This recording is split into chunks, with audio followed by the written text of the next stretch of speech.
Rapaz, tem certeza, mano. Isso daí vai ser arriscado.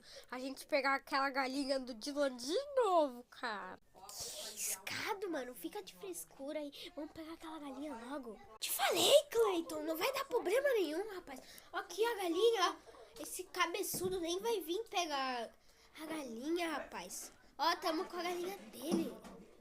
A galerinha já sabe que ele nem veio pegar a galinha.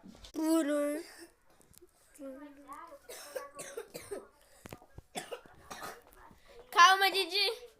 Pega a galinha. Cleiton, não se lasca. Ah, não, eu fiquei preso. Não, Didi.